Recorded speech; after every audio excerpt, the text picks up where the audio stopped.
So far we've been working with objects. So these are all called objects individually. Now each object is made up of three things. Number one is the face. Face is this square piece right around here. This one is a face, this one is a face. So each cube would have 6 faces. Now then the second one is the edges. Edges are these green lines like this one, that one. All these are called edges. And then the third comes is the vertex. Vertex are these corner points. Now these three are called component mode of an object. Now if I hold right click on any object, I'm going to see a bunch of things here, but also I'm going to see faces, vertex and edges. Now let's say if I go into faces mode, now I'm able to select these faces individually. Like I can left click on each of these and it's going to highlight. And same way I can hold right click and go to the edge mode, and that would allow me to select these edges. And then same way third one is this vertex. Vertex are these little pink points where you can you're able to select them as well. Now along with the selection, what else can we do with these? We can do all these three operations that we did earlier, these move, rotate and scale. Now scale definitely doesn't work with the vertex unless you have two selected, but it definitely works with the edge and faces. Now let's see how we can use in manipulator tools onto these. I'm gonna hold right click and go into face. Now selecting one face, and now if I grab a move tool, now see I'm able to grab it. Now I can rotate it in any direction I want. Now see I'm getting like different shapes now. It's not a cube anymore. Now I'm getting this kind of like a tapered cube in here. Now same way I can also grab just an edge. For that one I'll go into the edge mode, select one of this edge, hit W and can move that up and down. And same way comes as the vertex. If I right click and select vertex, I can select one and I can hold shift to add the second one to the selection. Now see two are selected. Now I can pull these two vertices in any form, and I can also rotate them, and if I scale them they're gonna move away from each other equally. Now these are all the things we can do in component mode. Most of the time you're going to be working in the component mode here. Before we go deeper into component mode, let's learn how to do the selection in the component mode. For that one I'm going to create a cube here. So for that one, create polygon cube. I'll pull this cube out a bit and give this one some subdivisions. So here we go.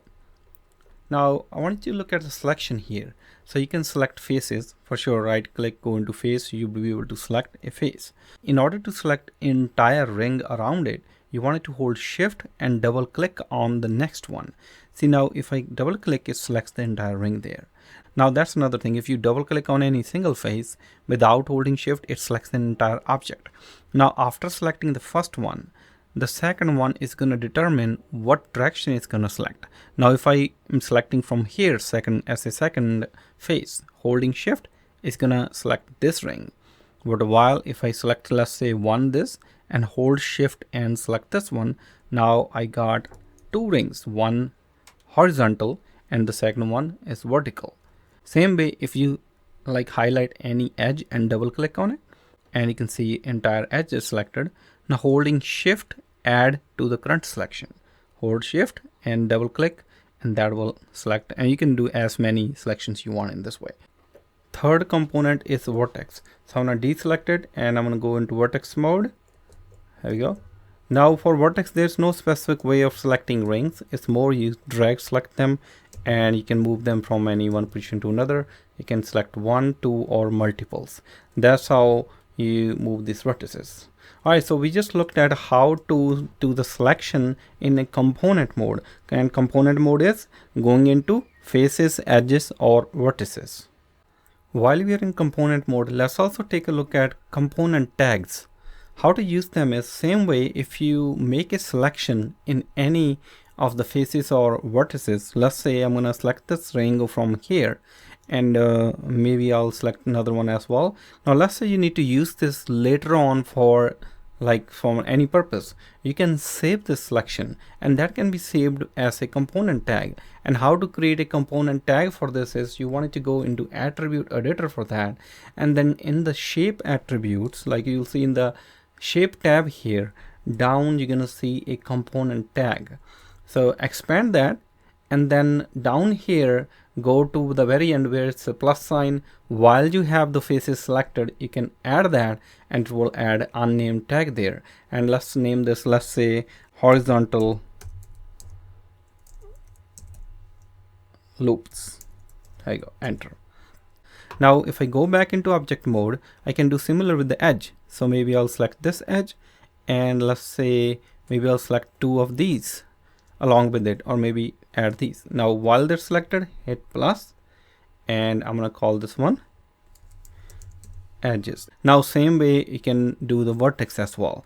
Now let's say I'll grab this corner vertices here and right, and one, maybe one or two from the middle, like let's say these four, and we can add third tag here, hit plus sign, and type in here top vertex, enter. Now how do you recall these selections? To recall, select your cube and then go to the tab to the shape at the same place where component tags are, and all you have to do is left click on this middle type column. If I left click on the first, and you can see that selection is back, and so on with the faces as well as with the vertices. So this was all about selecting and saving components individually using component tags.